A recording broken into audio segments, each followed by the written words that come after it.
Assalamualaikum. Perkenalkan, saya Kunti Rosidah dari kelas TBN 2A, nomor presensi 33. Di sini saya akan mendongeng tentang virus corona. Video ini saya buat untuk memenuhi tugas ujian akhir semester mata kuliah keterampilan menyimak. Pada masa sekarang ini, bumi kita tengah diteror oleh yang namanya virus corona. Virus ini sangat berbahaya. Virus ini mengancam jiwa manusia. Berpuluhan ribu manusia mati akibat terjangkit virus ini. Virus corona adalah virus yang menyerang pada sistem pernapasan. Penyakit akibat terjangkit virus ini itu disebut COVID-19. Virus corona itu menyebabkan gangguan pada sistem pernapasan, infeksi paru-paru berat, bahkan hingga kematian. Gejala terkena virus corona itu yang pertama yaitu demam, batuk dan pilek, gangguan pernapasan, sakit tenggorokan, letih dan lesu, dan sakit kepala. Virus ini penularannya sangat mudah. Yang pertama, kita tidak sadar telah berinteraksi dengan orang yang terkena virus corona. Saat kita berinteraksi, kita tidak sadar telah menghirup percikan ludah yang keluar dari orang penderita virus corona tersebut. Secara tidak langsung, kita saat itu telah terkena virus corona. Yang kedua, kita sering memegang benda-benda di tempat umum yang sering dipegang oleh banyak manusia. Nah, lewat benda tersebut, kita bisa terserang virus corona. Yang ketiga, kita tidak menjaga kebersihan. Dan yang keempat, kita sering malas cuci tangan. Nah, itu hal-hal kecil tersebut itu bisa menyebabkan kita terinfeksi virus corona. Menghindar dari virus corona, berbagai upaya dapat kita lakukan. Yang pertama, gunakan masker setiap keluar rumah. Yang kedua, cuci tangan yang rutin. Yang ketiga, sering berjemur.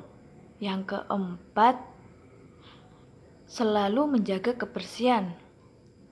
Yang kelima, jangan menyentuh benda-benda yang sering tersentuh banyak orang. Dan yang keenam, social distancing. Nah, dengan upaya-upaya tersebut, maka insya Allah kita akan terhindar dari virus corona. Nah, akhir-akhir ini pemerintah menetapkan kebijakan untuk memutus mata rantai virus corona. Yang pertama yaitu PSBB. PSBB adalah pembatasan sosial berskala besar. PSBB ini diberlakukan di pusat penularan virus corona. Yang kedua yaitu larangan untuk mudik. Nah, hal-hal tersebut dan ada lagi yaitu lockdown. Nah, hal-hal tersebut itu usaha pemerintah untuk memutus mata rantai virus corona. Namun, masyarakat masih banyak yang melanggar peraturan tersebut. Padahal hal itu juga demi kebaikan semua. Hanya saja si Siti ini, dia nekat mudik, padahal pemerintah sudah melarang masyarakat untuk tidak mudik. Nah, dia nekat mudik karena pengen lebaran di rumah bersama orang tua. Ketika di jalan, Siti pun dihadang oleh bapak polisi. Stop. Siti pun berhenti. Siti bertanya, ada apa ya Pak?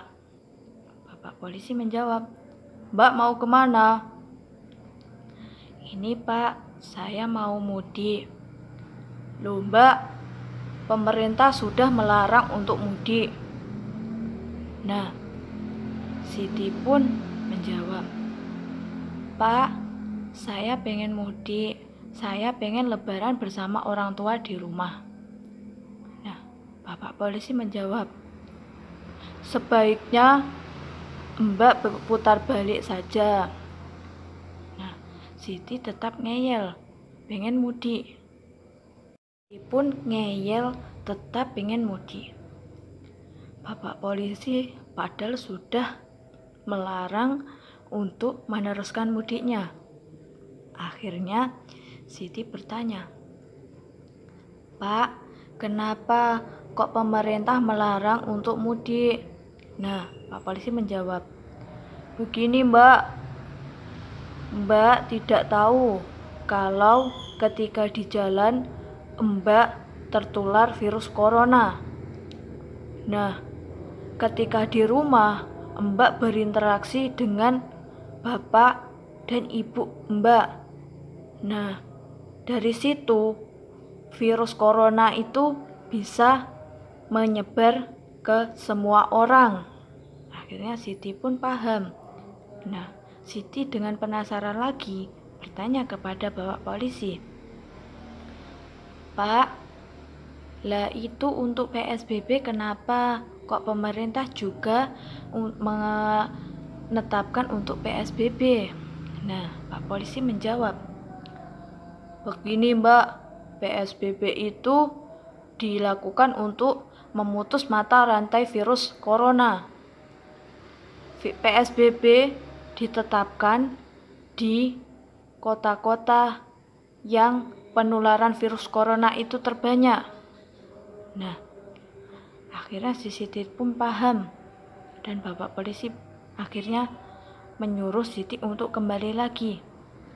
Dan Siti pun mau. Mbak, sekarang Mbak putar balik saja. Untuk mudiknya ditunda sampai virus corona berakhir. Ini Mbak saya kasih masker. Dan tolong kalau keluar rumah memakai masker. Dan Siti pun akhirnya mau. Iya Pak, terima kasih. Kalau begitu saya putar balik ya Pak. Iya Mbak, silahkan. Nah, akhirnya Siti pun putar balik untuk kembali ke kos. Di jalan, Siti pun melihat berbagai macam usaha yang dilakukan manusia agar terhindar dari virus corona. Siti pun jadi berpikir, sekarang bukan pakaian yang dijemur, tetapi malah manusia yang berjemur.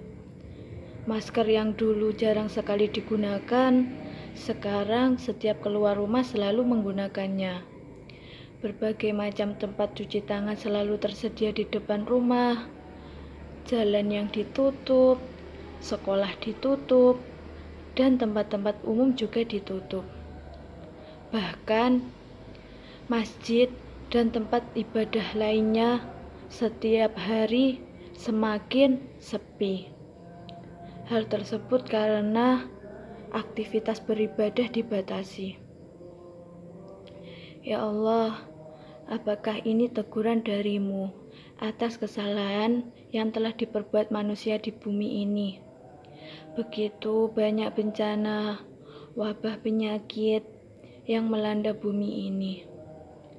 Begitu banyak jiwa yang mati, kau ambil mereka tanpa memandang tua dan muda. Tak terasa, Siti pun telah sampai di tempat kosnya. Ketika sampai di depan tempat kosnya, Siti ditanyai oleh temannya Arum. Loh Sit, kenapa kok kembali lagi? Siti pun menjawab, anu Rum, aku sama bapak polisi tadi disuruh putar balik karena pemerintah sudah melarang untuk mudik. Nah, Arum pun menjawab, Ya sudah, Sid. Di kosan saja. Nanti kalau virusnya sudah berakhir, baru kamu mudik. Nah, Situ pun akhirnya menjawab, iya Rum, sampai kapan virus ini akan berakhir? Harum menjawab, berdoa saja Sid, semoga virusnya cepat berakhir. Iya Rum. Allahumma rafa'na al-ghala wal bala wal waba fid dunya khassa fi baladina Indonesia. Allahumma rafa'na al-ghala wal bala wal waba fid dunya khassa fi baladina Indonesia. Sekian dari saya, jika ada kurang lebihnya saya mohon maaf. Wabillahi taufik wal hidayah. Wassalamualaikum warahmatullahi wabarakatuh.